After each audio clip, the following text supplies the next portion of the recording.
L'exfiltration et la réinsertion des nazis.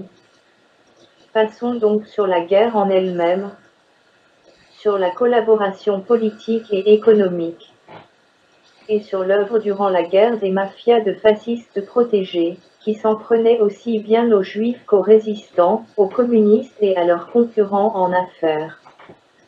Nous allons voir à travers différents exemples à quel point ce sabotage de toute tentative sérieuse d'épuration ou de dénazification a été important, car de fait il arrangeait tout le monde.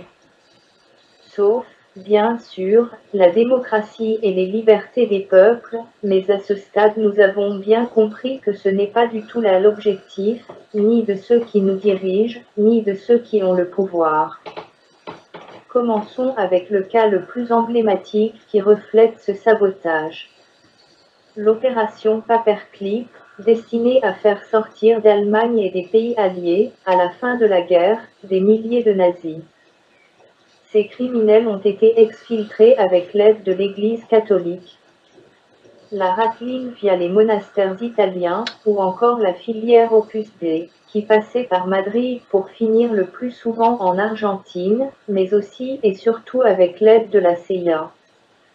Cette fuite a aussi été organisée avec la contribution de nazis comme Otto Skorzeny ou Reinhard Gehlen, dont on va reparler, qui ont mis en place ces réseaux d'exfiltration, devenus ensuite des réseaux d'agents voués à la défense des intérêts US partout dans le monde.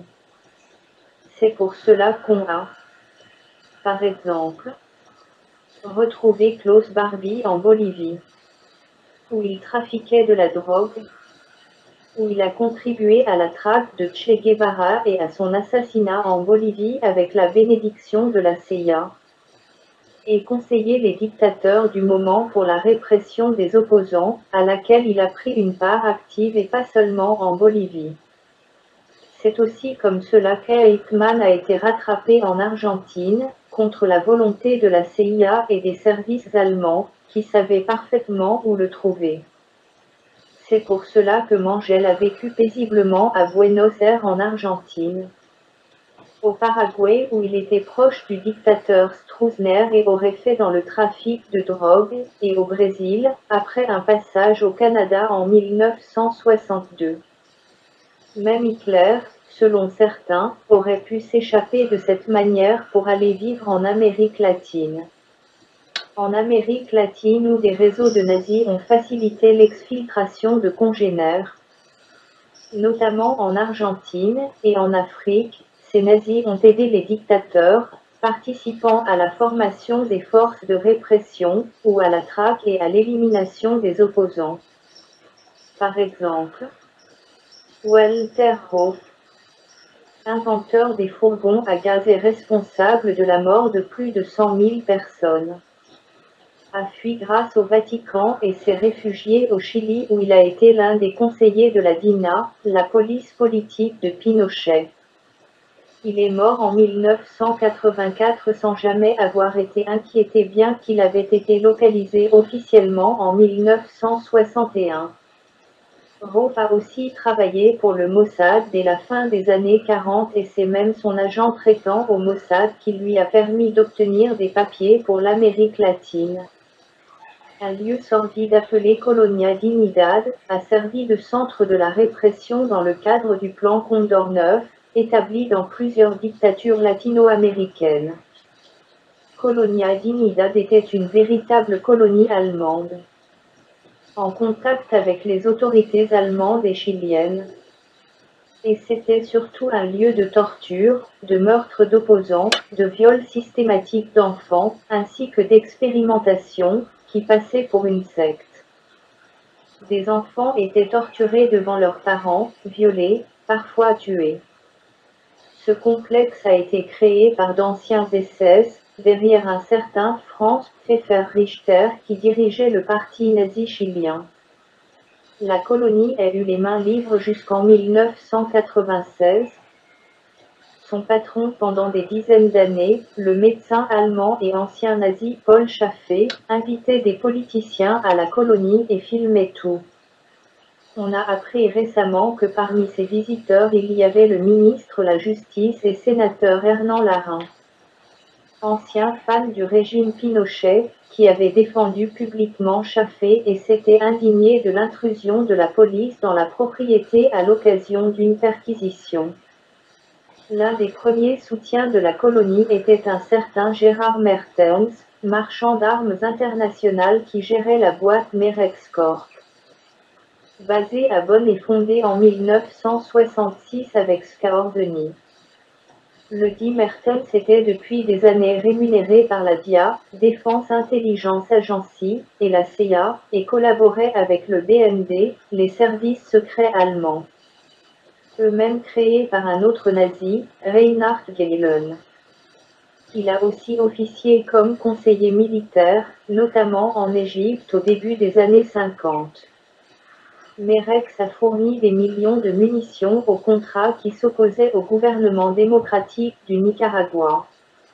On pourrait élargir longtemps sur ces magouilles, liées conjointement aux nazis et à la CIA, c'est d'ailleurs édifiant et trop peu connu. Un peu dans la même catégorie, on peut citer le cas du Suisse François Genoux, qui fut aussi bien nazi qu'un important soutien de mouvements terroristes arabes, au moins depuis la fin des années 50 aux années 90.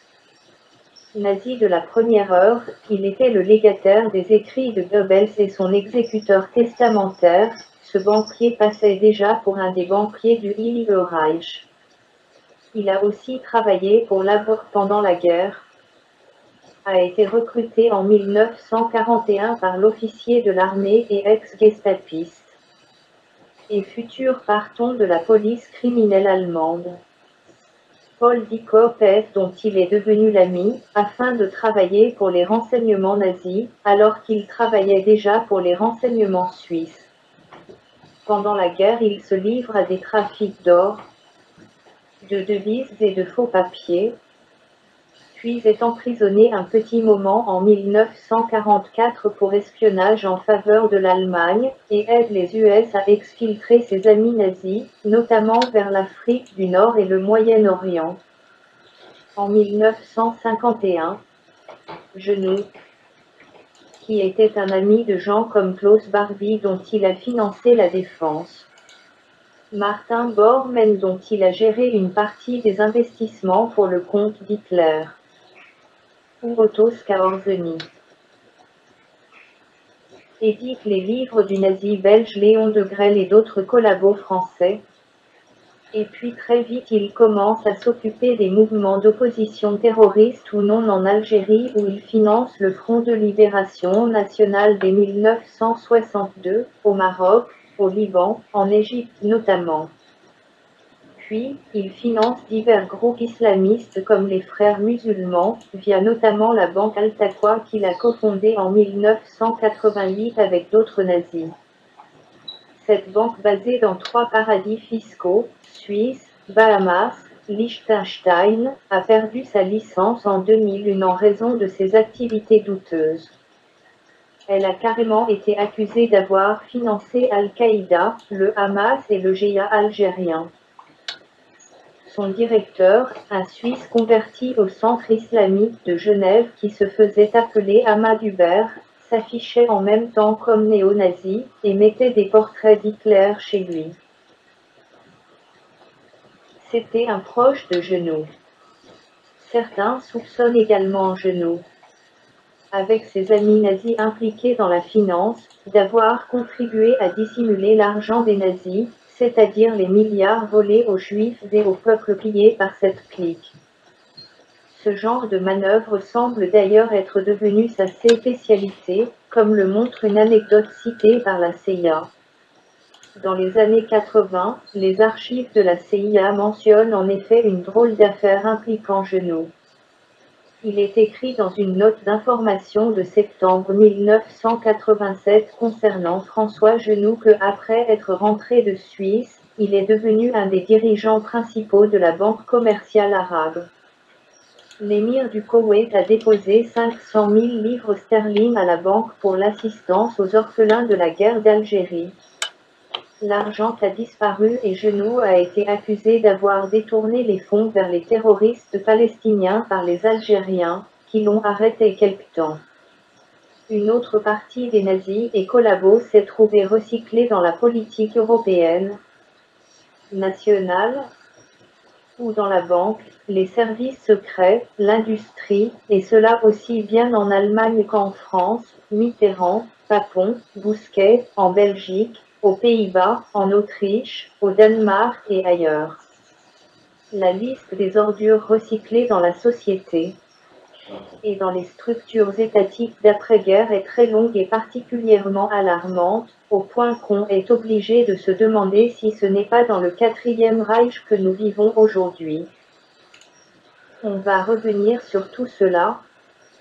Les USA ont aidé et accueilli de nombreux nazis. Que ce soit à la NASA, dans les universités pour la recherche dans différents domaines tels que la psychologie et la psychiatrie, le nucléaire, la chimie, et même dans les renseignements. Un certain Otto Albrecht von Bolschwing, qui fut SS et aide de camp d'Eichmann, il a organisé des pogroms contre les Juifs en Roumanie, puis banquier pendant la guerre, a ainsi rejoint l'organisation d'Elon puis la CIA, d'abord en Europe puis aux États-Unis. Il a été naturalisé en 1959 et a perdu la dite nationalité en 1982, peu avant sa mort mais après le scandale de l'affaire Eichmann. On va revenir sur tout cela par la suite.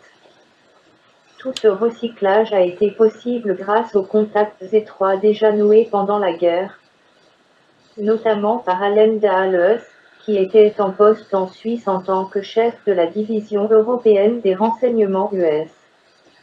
Auparavant, il était le copropriétaire de la grande firme d'avocats Sullivan et Cromwell, qui travaillait pour les plus grands monopoles US de Wall Street.